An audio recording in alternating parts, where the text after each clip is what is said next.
الحمد لله رب العالمين والصلاة والسلام على سيدنا محمد وعلى آله وصحبه أجمعين. مسؤولينتي وفتجان ودسعني هي مسؤولينتي هالكن نجاها هرتمي صحافة دمانتي. السلام عليكم ورحمة الله وبركاته. أنا مش قاعد ورا. صاوي أن مدة أسبوع كله بأنه مقنين وحنو هن وفتك كوبان labada xusbi qaran ee xusbiga ucid iyo xusbiga kulmiye waxaanu ka citirnay dalka Kenya magaalada Nairobi sida lala wada socdo baryahan waxa lagu jiray qabanqaabada iyo daraska iyo arrimihii maxaan ku dhahdaayeen doorashada golaha wakiilada. Arrintaa waxa bishii hore halkan inoogu yimi safiirada dawladaha reer galbeedka oo 7 safiir ahaa iyo safaaradahooda shaqaalahoodii ayaa halkan yimi. xusbiyada qaranka way arkeen oo daraskaasi marka halkaas ka soo bilaabmay in howlaha gabagabeyntooda marka xusbiyadu ay isla soo dhadhaweeyaan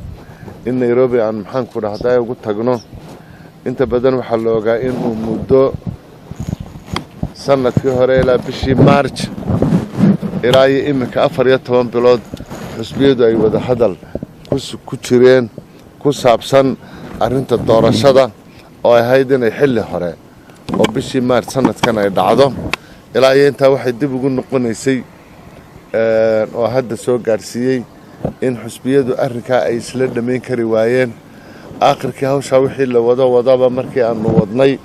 labadan xusbiye iyo kulmiye waxay isla garteen doorashadu inay waqtigeedii qabsoonto, komishanka doorashada inay la shaqeeyaan, iyagu inay doorashada u diyaar garoobaan. sideedaba doorashada waxa qabanqaabiya iyo waxa wada waxa weeye waa komishanka doorashooyinka sharciga u leh. xusbiyada doorashada marka iyagu waxa weeye in uun komishanka doorashadu qaabka ay u sameeyaan iyo doorashada ay qabanayaan ay ka qayb galaan. arrintaa waanu tagnay qoladii dawladihii reer galbeedka ahaa ee halkan nagala shaqayn jiray qaybna ka qaadan jiray doorashada Somaliland. si fiican baanu wada hadalay, 2 kulan oo ballaaran baanu la yeelanay. arrinka annagu dhinac ayaga waxaanu oo daraskayagii iyo go'aamadayadii iyo doorashada u diyaar garoogayagii ayaanu labadan xusbi halkaa geynay. waanaanu ka qancinay in doorashadii komishankuna hawshoodii ay wadaan annaguna aanu diyaar u nahay. waxa kaloo noo weheliyay inaan dalka Kenya aan la xidhiidhno madaxda maxaan ku dhahdaay dalka Kenya oo aan ka wada hadalno in la kordhiyo korna loo qaado xidhiidhka labada dal. madax fara badan baanu aragnay, waxaanu la kulannay maxaan ku dhahdaay labada gudoomiye ee baarlamaanka waxay leeyihiin nidaam ah gudoomiyaha aqlabiyadda iyo gudoomiyaha minority-ga. labada mas'uul waanu la kulannay. waxaanu la kulannay ninka awoodda faraha badan la dalka kule oo imikana labadooda xusbi ay dawladda wadaag ku yihiin, Raila Odinga oo mar horena halkan maxaan ku dhahdaay inoogu yimi. waxaanu kaloo la hadalay agaasinka guud ee maamulka madaxweynaha dalka Kenya. waxaan ka wada hadalay arrimaha xidhiidhka dalka in kor loo qaado oo diyaaradda Ethiopia waxaan leeyahay Kenya ee mar hore loogu talagalay inay halkan yimaadaan in diyaaradda la furo, in baasaboorka Somaliland lagu tagi karo dalka Kenya, in xafiiskii maxaan ku dhahdaay safaaradda u noqonayay ee dawladda Kenya halkan laga sameeyo. way nala qaateen. waxaan rajaynaynaa inay dhawaan arrintaasi maxaan ku dhahdaay ay iman doonto. wixii kale waxaan ku wareejinayaa imikana Faysal gudoomiye Faysal.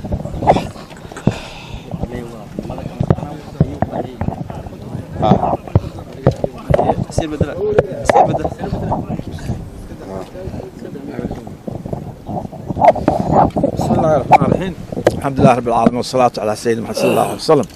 horta ilaahay mahad subhanahu wa ta'ala ilaahay kaligiina abuuray mahad leh. waa soo idin sheegay magaalada wasiirku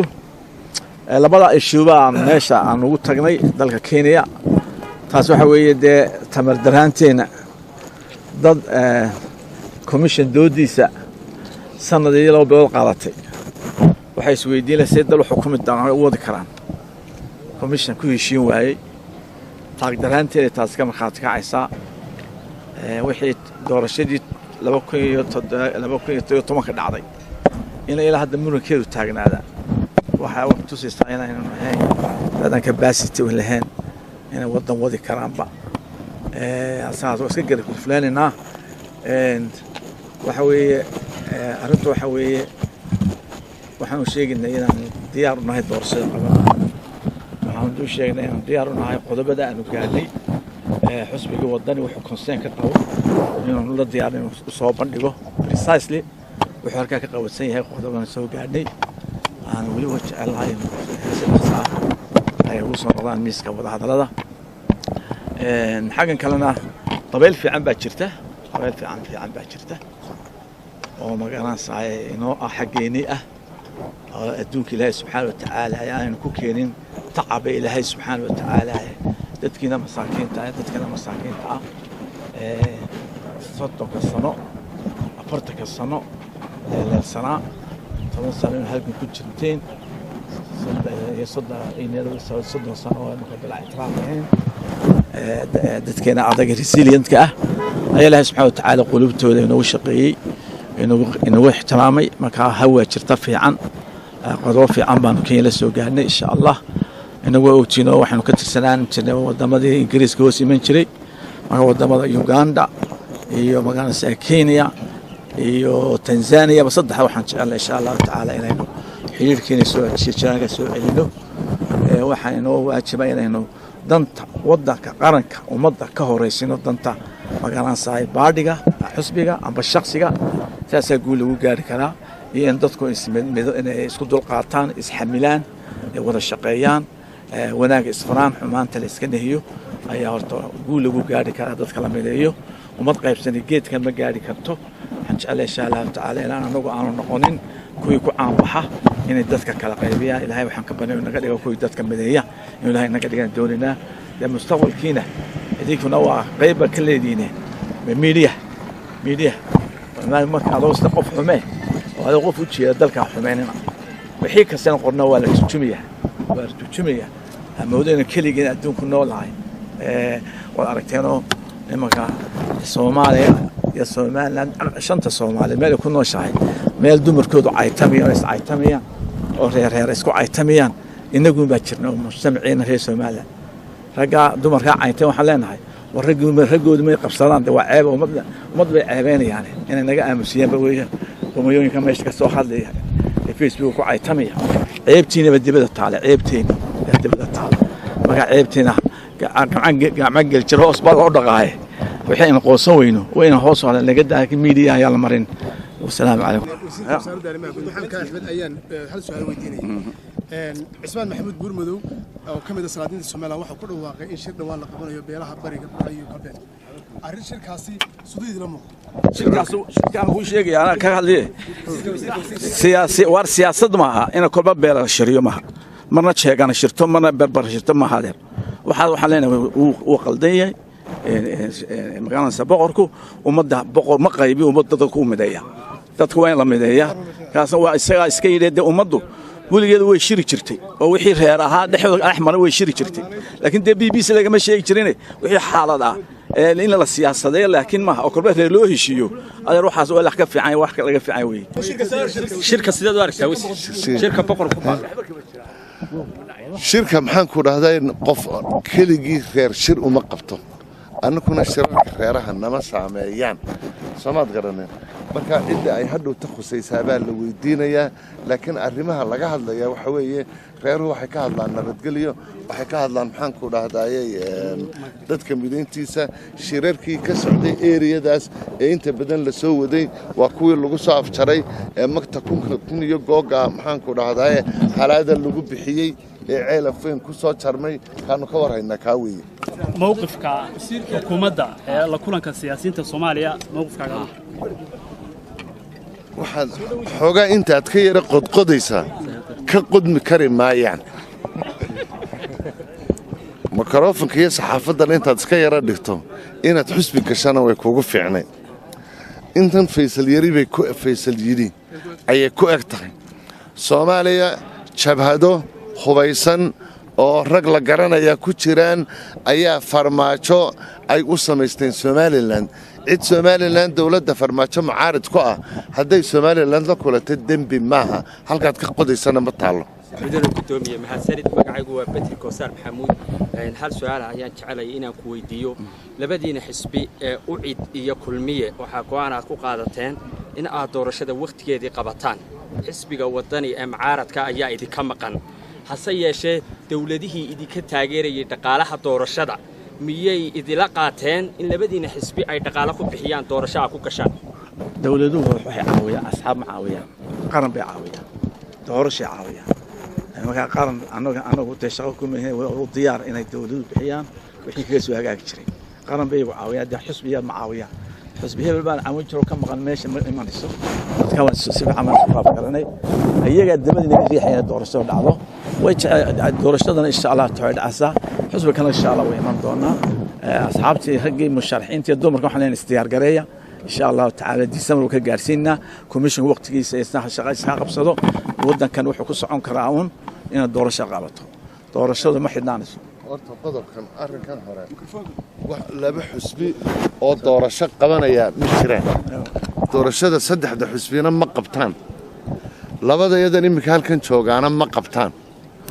doorashada waxa qabta komishanka doorashooyinka kaasaa dastuurku u igmaday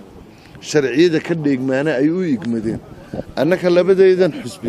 wuxuunaanu diyaar u nahay doorashada imika December dhacaysun baanu diyaar u nahay komishankanna iyaga doorashada qabanaya international community-guna ucud iyo kulmiye iyo wadani lama macaamilayaan international standardka arrimahan lagaga macaamilo marka la eegayo waxay la macaamilaan dawlad Somaliland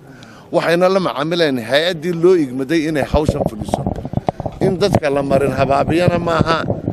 in si khaldan dadka wax loogu sheegana maaha annaka doorashana loo qabanaya labadeedani ma jirto qolihii qaranka ayay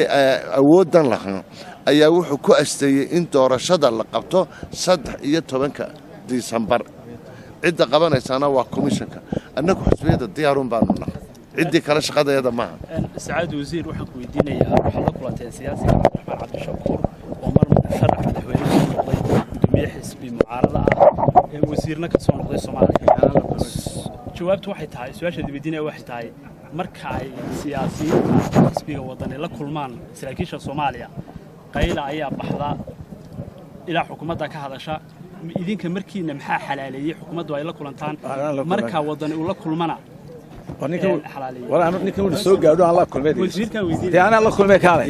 أنا الله كل ميت ولا مو كل ميت أنا وش كذا ما يسوون لوي لو شاهد وقعد الناس راح بس واحد وقعد ثاني عدو جي وصاحبك يوريني مس إنميس يورفنين فرماتش إنك شبهدوا إنه سمايس شبهدوا أنا لكن سي البحر الماضي معارض كوده أيام الشيخ كأسنا أنا معارض بانهاي معارض كانوا يجينا وحبانو برينا سيدي لوجا تخصص لها فرماشنا كشغالين نادان هنعد يوحي حنا نروحهم بقى ده ودنا عرو ولي ما لو صوت تصويرك هو فرماشنا ما عرفت سو هوس بوقف شرنا النيجاتيف هو شيء قدلك لكن أنا بوزيتيف ماشين ولا دورنا محوس القرنية مو سياسة حديث راكيل ودنا إيه مكايل كل ودنا وعرو ولي إذا كنا ما عرفت ولا شيء قاوين ولي تصوير ما قبض محوس القرنية حلال وحلا حاشا ما أنا بلغشة أنا لكن فرماشن ولا كلنا أنا على خليف بي سام ورهني وحنقول ورهني بل طبعا جربوا فرماشن لو كنا لا دور شديد بنقول هالشيء